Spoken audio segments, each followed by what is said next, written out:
Hello, welcome back to Just a Guy Productions. I'm Shining Dragon here, and today I'm going to be talking to you guys about the namesake for these four-part video reviews, The Scorpion King. Now, as previously stated, about 5 years ago, I discovered this movie completely by accident while searching up Michael Clarke Duncan on my video DVR. I saw this movie, thought it looked good, hit record, a couple hours later I watched it, and my mind was blown. Seriously, this is one of the coolest movies I've ever seen. I mean, not just because Michael Clarke Duncan is in it. I mean, Michael Clarke Duncan is in all of my favorite movies. Well, except for the other three movies in this franchise, in the Hobbit series, and Harry Potter, and Star Wars, and all. He's so awesome. I'll come back to him later. So, yeah. The Scorpion King. This is the first of three prequels, well, four prequels, they're working on the fourth right now, of The Mummy Returns. Now, in The Mummy Returns, the Scorpion King was portrayed as an evil character, wanting to reawaken the army of Anubis so he could rule the world. Or destroy the world, more like. But here, it's quite the opposite. Dwayne Johnson, in his first ever starring role, portrays Matthias, a mercenary, who is hired by a band of refugees to assassinate the sorceress of an evil warlord. A sorceress who has the ability to foresee the outcome of every battle for the evil warlord known as Memnon. Now, Memnon is part of a horde. He was made their leader by being their greatest warrior. I mean, if that was the way everyone picked their leaders, then the world would be a much better place, but alas, it is not so. So yeah, Memnon was the greatest swordsman the world had ever seen at the time, and eventually his armies swept away everything before them, and he brutally slaughtered all who resisted him until only a small band of scattered soldiers from all corners of the ancient world were left. So the basic idea following the Scorpion King is that originally Matthias, his half-brother, and a friend of theirs were just hired to infiltrate a camp and kill the sorceress. It went horribly wrong, as is the point with developing plots. The first attempt is almost never a success, unless it's a series of successes leading up to one big success. So yeah, so the other two Akkadians were killed, leaving Matthias as the last Akkadian, which is, very, very sad for him. He's the last of his kind. But yeah, even without his brother and their friend, he's still determined to see this job through, even after being captured by Memnon and set to die via fire ants. The sorceress's prediction was that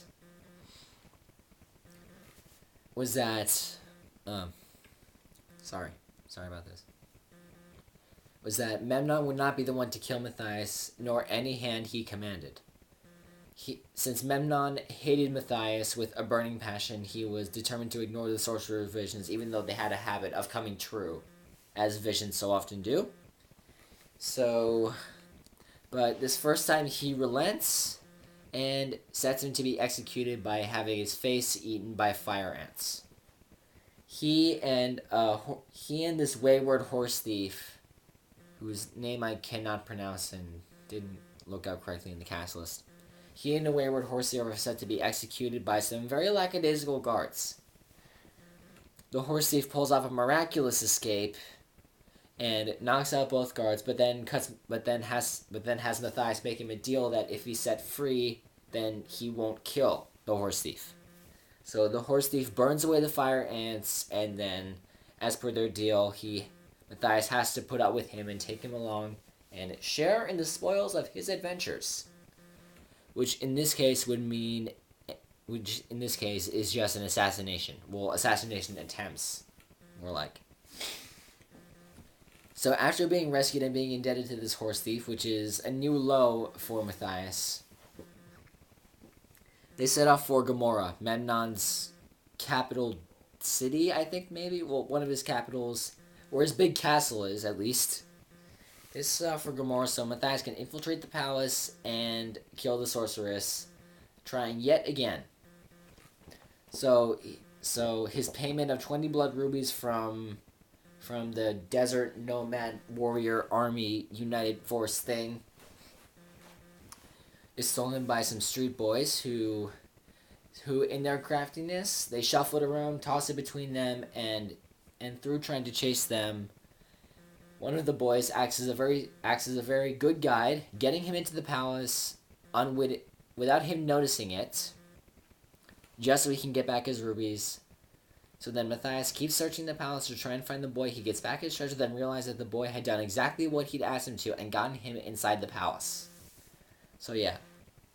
From there they meet the inventor Phylos, who no one has much patience for, but since Memnon has a taste for his science, and by science I mean inventions that are completely inappropriate to the current time, that he's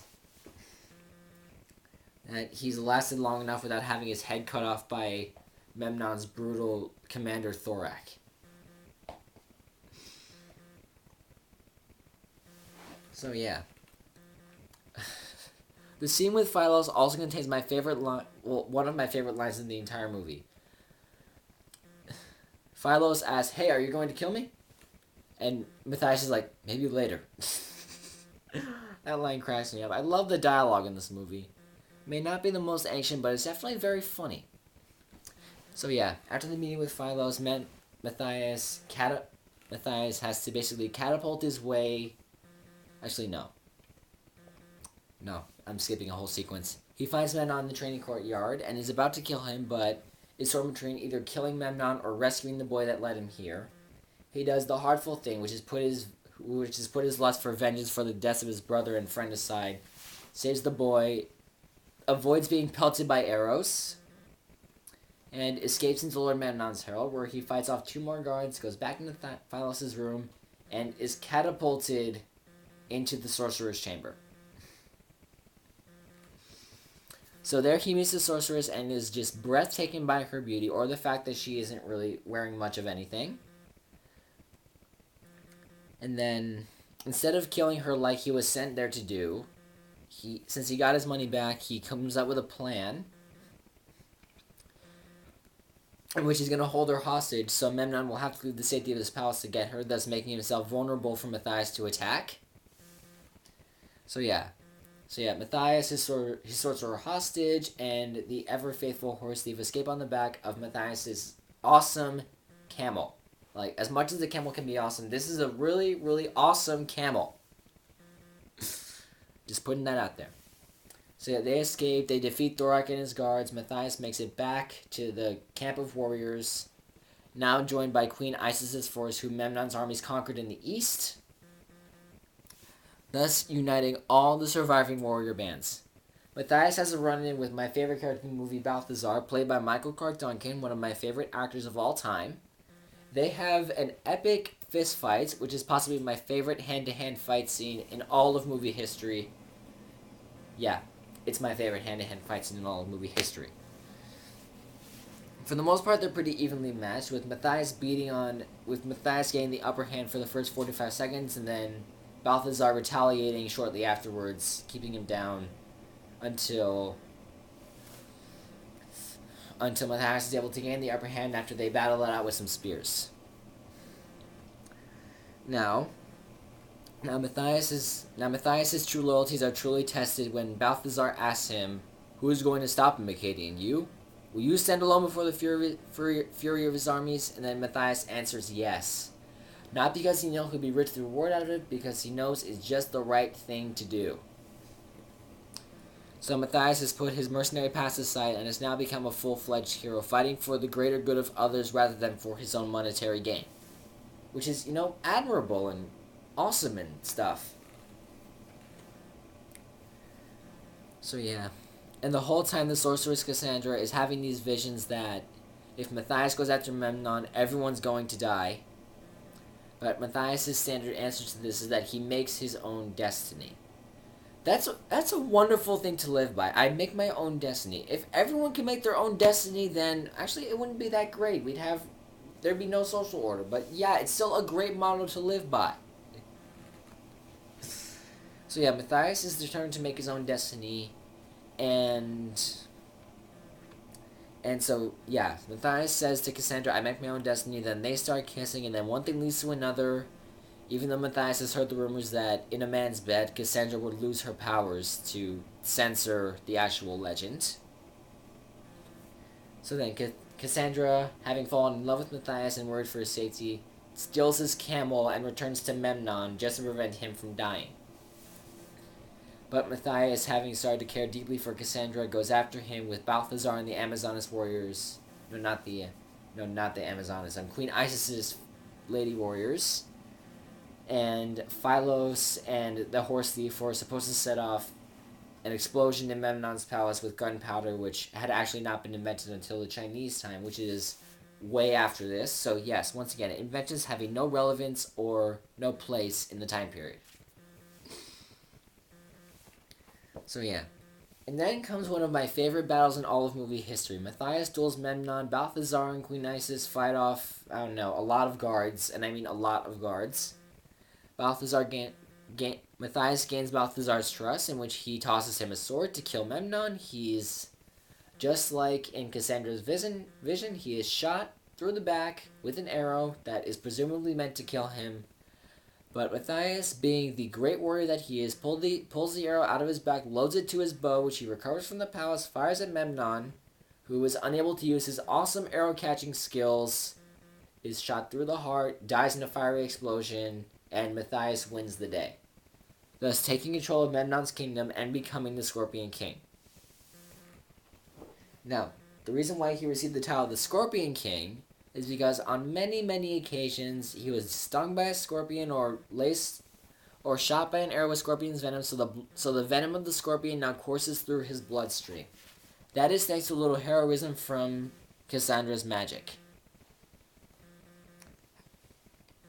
So yeah, that is the basic plot of the movie. I give this movie a solid 9 out of 10 because the special effects, like those in all the Mummy movies, except for the Mummy Tomb of the Dragon Emperor, were not that great, honestly.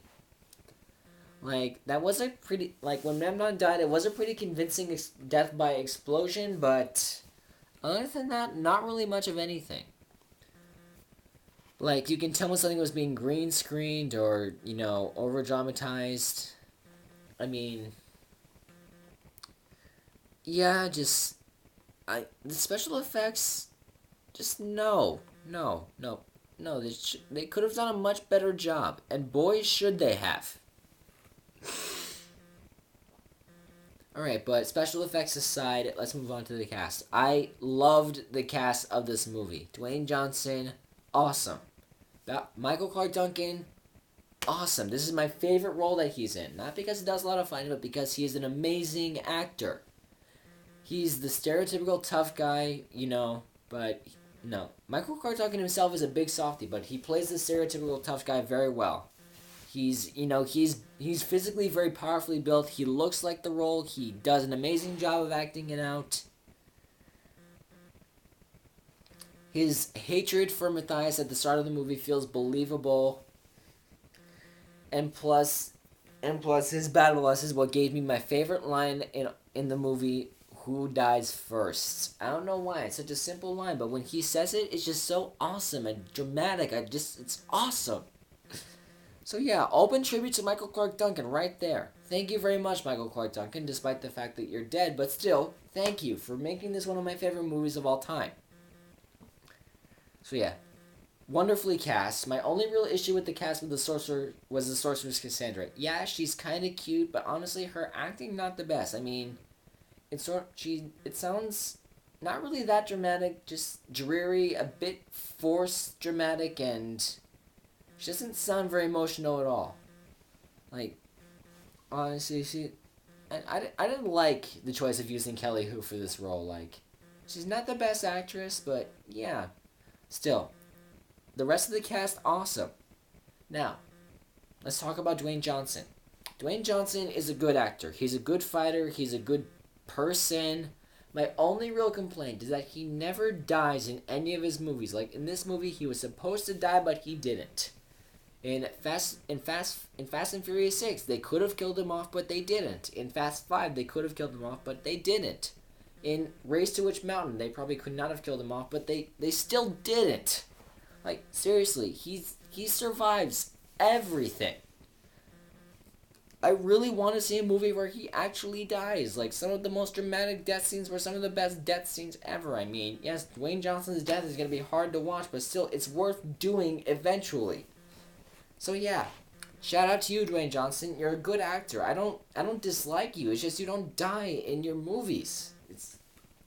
I mean, they had a CGI version of him in The Mummy Returns, and he died in that, but still, it was a very bad CGI version of him. It wasn't believable at all. That was played by some heavy metal singer. Like, seriously.